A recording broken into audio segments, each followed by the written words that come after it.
Nesse vídeo, a gente vai abordar algumas das principais arquiteturas do tipo CNN, e como elas foram treinadas e vários problemas que foram mapeados, né, vários tipos de conceitos que podem ser mapeados a partir dessas arquiteturas e vocês podem utilizar elas nos mais diferentes domínios. Então, só recapitulando um pouquinho do que a gente viu nos vídeos anteriores, a gente já falou sobre a arquitetura do tipo CNN, já falou sobre treinamento desse tipo de arquitetura, alguns dos hiperparâmetros que precisam ser escolhidos durante o processo de treinamento associado a esse tipo de modelo, né? Então, a gente já comentou sobre a construção da arquitetura que está associada às camadas convolucionais, às camadas de não linearidade, as camadas de pooling, né, o treinamento desses modelos que envolvem escolher qual seria o algoritmo de ajuste desses pesos, que na verdade são os filtros convolucionais, né, que eles são ajustados durante o treinamento, alguns dos algoritmos que podem fazer isso, a maioria deles está associada ao conceito de gradiente, né, a gente tem normalmente um problema supervisionado no treinamento desses modelos, alguns conceitos associados à regularização, né, quais são os modelos de regularização que a gente pode utilizar para tentar evitar também que esse tipo de modelo, como tem muitos parâmetros, eles podem, de certa forma, decorar os padrões de treinamento e diminuir a capacidade de generalização, do modelo. A taxa de aprendizagem associada a esses modelos, né, do treinamento desses modelos, a gente já viu algumas variações considerando taxas de aprendizagem variável durante o treinamento, né? E aí, a partir disso também, a gente falou sobre algumas das arquiteturas mais históricas, né? Comentamos sobre a arquitetura do tipo LeNet, proposta lá no final da década de 90, que objetivava classificar dígitos postais do sistema postal americano, e teve bastante sucesso em fazer isso, né? Várias versões desse tipo de modelo, mas ela também trabalhava somente com problemas mais simples, né? A gente, na medida que começou a escalar para problemas mais complexos, se enfrentou a dificuldades tanto do ponto de vista teórico, a gente não tinha ferramentas computacionais que conseguiam treinar modelos com arquiteturas maiores e também tinha problemas de não ter base de dados que podiam ajustar esses parâmetros de uma forma eficiente e recursos computacionais de hardware para fazer isso de uma forma eficiente. O que a gente também comentou nos vídeos anteriores foi que um ponto histórico associado a esse tipo de modelo é o desempenho delas em uma tarefa de classificação bastante complexa, que estava associada a tentar reconhecer os padrões de uma base de dados muito grande, que é a base de dados do tipo ImageNet, e a gente já comentou sobre isso, né, onde uma das primeiras arquiteturas do tipo Deep teve bastante sucesso em 2012, que é a AlexNet, a gente vai abordar ela nesse vídeo.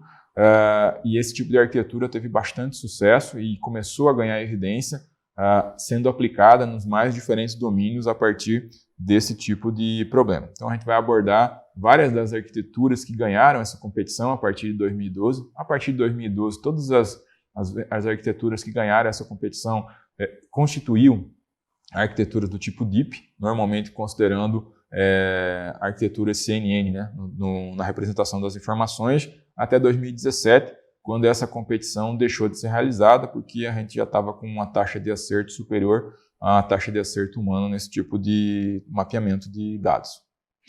Então, duas características bem importantes, né, na verdade existem várias, né, em relação a esse modelo, mas as principais é a quantidade de parâmetros que a gente vai introduzir nele e as dimensões dos volumes de representação, seja do volume de entrada até o volume de saída. Normalmente a gente está bastante interessado na representação do volume de saída, que são as características que vão representar as informações de interesse, né? Então, se a gente for levar em consideração, a gente já viu lá que eu tenho lá as features de entrada associadas à minha representatividade, ao meu volume de entrada, as features de saída, né, que seriam as dimensionalidades dos volumes de saída, o tamanho do kernel ou dos filtros, né? Então, só tentando enfatizar, então a gente tem lá o faninho, o fanout, que normalmente está associado às features de entrada e de saída, as dimensionalidades do filtro de mapeamento, que normalmente é quadrado, né? O pairing size, né, ou zero pairing, quantas camadas eu estou adicionando, quantas linhas eu estou adicionando na dimensionalidade, seja do volume de entrada, seja dos volumes das camadas intermediárias para representar essas informações e conseguir realizar as convoluções, né? E o stride, que eu estou usando para poder convoluir entre esses vários filtros. E isso a combinação desses hiperparâmetros vai me gerar a dimensionalidade do volume de saída, que é onde representa as informações dos dados de entrada, sejam eles imagens ou outro tipo de domínio. Então eu posso hoje utilizar CNNs não necessariamente associadas à imagem, mas eu posso associar elas a outros domínios de aplicação.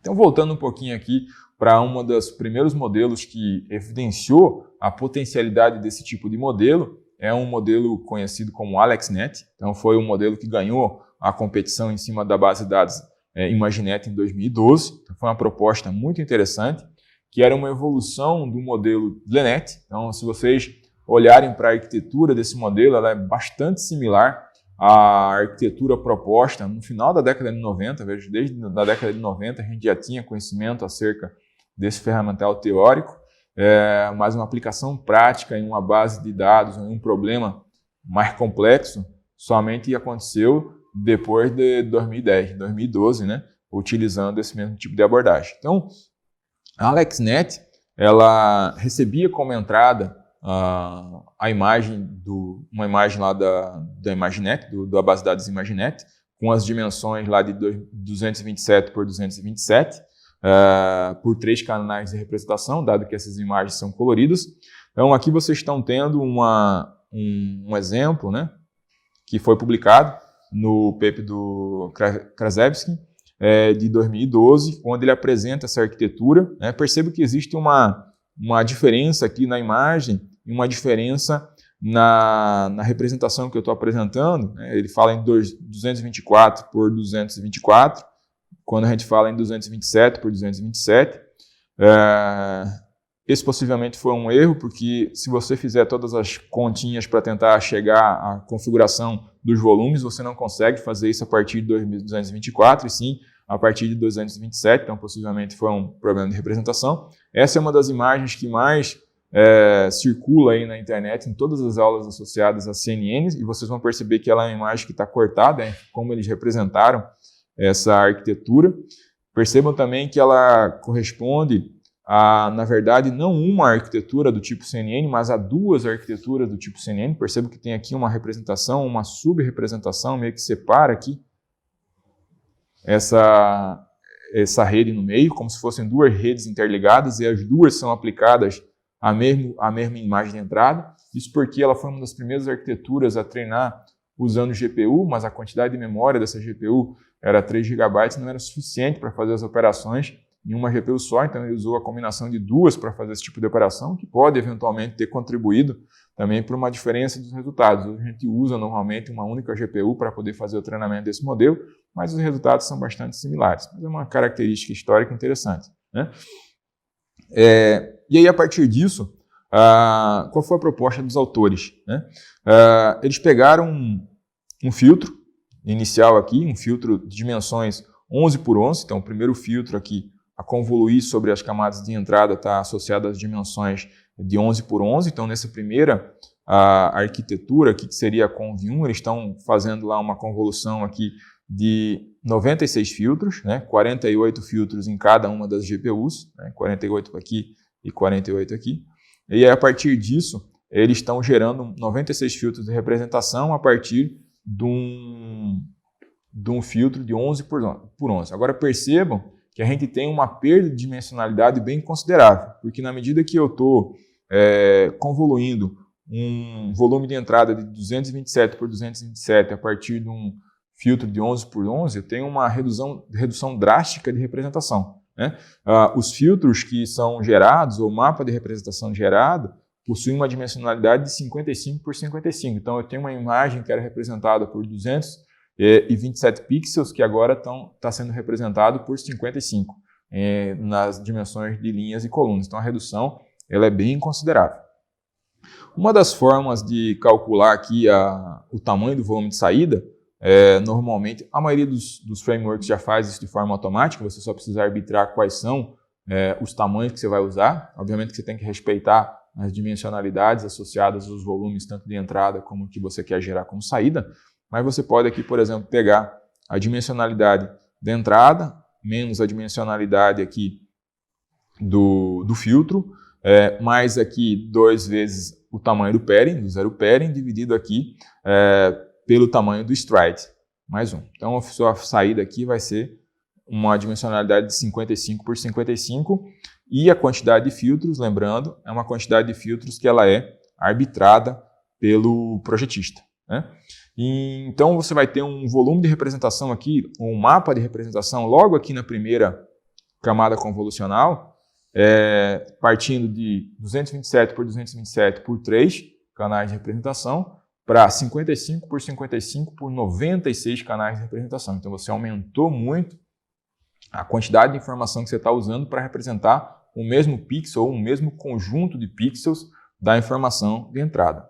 Uma outra característica importante é a quantidade de parâmetros associados somente a essa camada. Então veja que se eu tenho lá um conjunto de 11 por 11 de dimensionalidade do filtro, eu vou ter lá um volume de, sei lá, 35 mil conexões somente nessa camada, né? Porque eu tenho lá a largura, a altura e os canais, né, associados. Então eu tenho lá o bias também associado a cada um desses caras, vezes a quantidade de filtros, que é 96, eu vou ter lá um conjunto de 35 mil conexões que precisam ser ajustadas somente nessa camada. Então é uma quantidade bem razoável de representação, mas obviamente ela é ainda muito menor do que a representação que eu teria se eu usasse uma arquitetura totalmente conectada, como era uma arquitetura multilayer perceptron tradicional, onde eu apresentava todo o volume de entrada para todos os neurônios, né? Então ela é bem menor. Uma outra coisa que a gente vai ter depois da camada de convolução inicial, eu tenho uma camada de pooling, e essa camada de pooling, sim, ela é responsável por fazer a redução de dimensionalidade, eu tentando escolher quais seriam os valores do mapa de ativação que são mais relevantes em relação às convoluções que foram realizadas anteriormente. Então lembre que quando eu faço o stride, eu tenho um certo deslizamento em relação à imagem original e eventualmente a mesma informação pode ser representada ou parcialmente representada em diferentes pontos do mapa. Então eu uso o pooling também para tentar de alguma forma dar uma robustez em relação a essa representação, escolhendo aquela que é mais relevante em relação à vizinhança. Então eles usaram filtros de pooling aqui de 3x3 com stride 2, então vai diminuir, né, a dimensionalidade desse modelo, então eu vou sair lá de uma dimensionalidade de representação de 48 por 48 por uma dimensionalidade de representação aqui de 27 por 27. Né? Então a fórmula de cálculo também é essa, você pega lá a dimensionalidade do volume, né, menos a dimensionalidade do filtro em relação ao pairing, que você não tem mais, né, no caso do que eles utilizaram, ele não estava usando o pairing associado, e o stride de deslocamento, que no caso era de 2, então eu pulava em duas linhas de representação, até chegar a um mapa de 27 por 27, quando eu saí do mapa de 48 por 48. Lembrando que o pooling não tem a redução de profundidade, então eu mantenho a mesma profundidade associada ao volume de entrada. Uma outra característica importante é que essa é só uma operação normalmente associada a uma operação aritmética, normalmente associada a escolher os valores de máximo ou de média do mapa de ativação. Então, se eu estou usando o max pooling, eu pego um valor máximo da sub-região associada a esse filtro. Então, eu não tenho parâmetros que são aprendidos durante esse processo. Basicamente, é uma operação de escolha aqui dos parâmetros associados, então, dos valores associados. Então, eu não tenho parâmetros que são ajustáveis durante o processo de retropropagação dos pesos, como eu tenho na camada convolucional, onde cada um desses pesos são aprendidos durante o processo de treinamento. E aqui a gente teria uma representação dessa arquitetura, né? Então eu tenho lá a minha camada toda de representação do modelo, então a imagem de entrada, né? Então a versão full, eu tenho lá uma imagem de entrada cujas dimensões são 227 por 227, e aí eu aplico as primeiras camadas convolucionais, onde eu reduzo essa dimensionalidade para 55, é uma redução bem razoável, né? Então, eu aplico lá um filtro de 11 por 11, ou 96 filtros de 11 por 11, melhor falando, usando o stride lá de 4. Depois disso, eu estou aplicando um filtro de pooling, né? Uma camada de pooling de 3 por 3 com o stride 2. Depois, o que eles aplicavam era uma camada de normalização, cujo objetivo era tentar renormalizar os valores que eram ativados. E essa camada de normalização atualmente não é mais utilizada, né? Ela se percebeu que ela não estava contribuindo muito no treinamento do modelo, ela foi removida, né? Em alguns casos ela é substituída, inclusive, por outra camada, que é a camada de batch normalization, mas esse conceito a gente vai falar em outros modelos, né? O conceito de batch normalization nasceu depois dessa arquitetura. Depois disso, a gente aplica uma segunda camada de convolução. Então, na primeira camada de convolução aqui a gente tem filtros de 96 filtros, na segunda camada de convolução a gente tem 256 filtros, então a gente aumentou a representação de cada um dos pixels de entrada, usando aqui um stride e um padding 2, mais uma camada de pooling para diminuir a espacialidade. Então, veja que a gente saiu de 227 para 55, depois para 27 e agora para 13.